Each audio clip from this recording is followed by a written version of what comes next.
Raw emotions at a congressional hearing earlier today into the single deadliest day in the 12 years of the war in Afghanistan.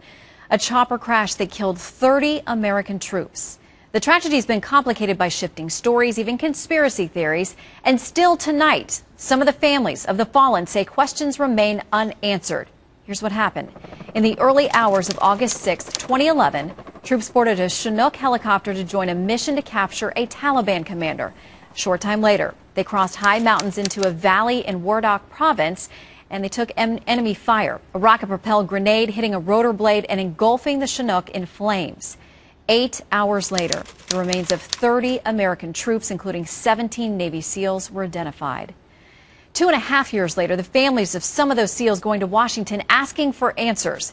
Republican Utah Congressman Jason Chaffetz is a member of the House Oversight Committee. He chaired that hearing today.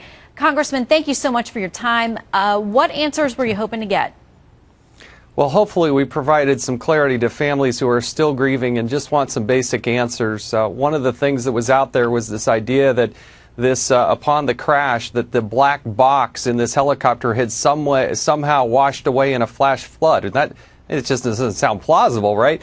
Ends up that this Chinook helicopter runs on analog instrumentation, doesn't even have a black box. So again, we helped clarify, I hope, and provide some clarity to these families who want answers. And I want to give you a chance to also clarify. There were some who criticized the fact that families themselves were not allowed to testify. I know you're talking about a big group of people.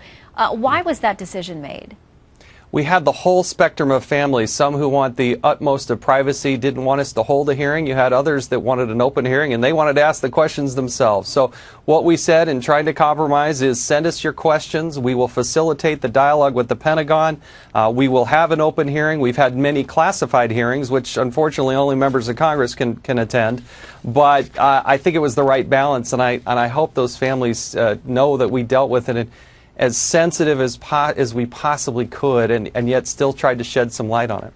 I want to talk about a couple of the questions specifically that we've heard from family members. Doug Lamborn, whose son, Staff Sergeant Patrick, was killed in this crash, said he wanted to know why Afghans were not interviewed as part of the military's post-crash investigation.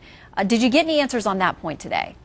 I asked that specific question in the hearing of the Pentagon. They did not have a good answer to that. They agreed to get back to us on that, but they did not. We did not get a clarifying answer on that particular point. Okay, another one. Charles Strange, the father of one of the Navy SEALs, Michael Strange, said he didn't believe the explanation from the Pentagon that the Taliban wasn't tipped off to the Extortion 17 mission, and that's the call sign, how this has become now to be referred to as Extortion 17.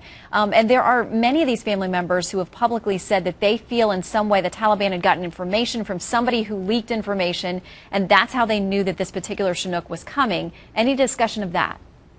I think it was a legitimate question, but if you look at the operation itself, it was actually a Ranger team that went in first, and then this SEAL team, primarily SEALs. There were Army involved in this, Air Force as well.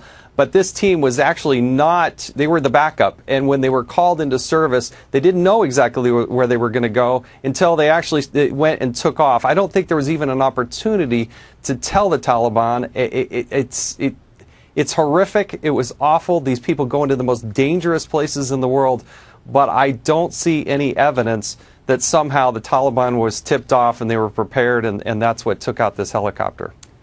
So the families, many of them who are publicly speaking, they say that they've gotten inconsistent stories. They've been told things that there are discrepancies, they don't line up.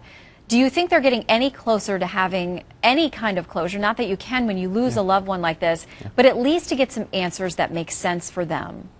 Well, Shannon, that's really the reason we held the hearing today. Again, I think we clarified things about the black box, about the operation itself, about the so-called flash flood. The part that bothered me the most, I think, when actually the audience cheered, they're not really supposed to in the congressional hearing, but they did, is when they had a ramp ceremony and had all the caskets there, they combined the Afghan and American service together. And what bothered me, I can't even imagine if my son was in one of those caskets, but I pled with the Pentagon to say, don't combine the services. When you have a fallen American hero under a casket, I don't want to have an Afghan trying to bless that body or say anything. Have a separate service. And I think the Pentagon got that message, and I know that every one of those families there agreed with that sentiment. Well, we can never repay the debt, what those families have given up, and those men who gave their lives. Congressman Chaffetz, thank you for trying to help them get some answers. Thanks, Shannon.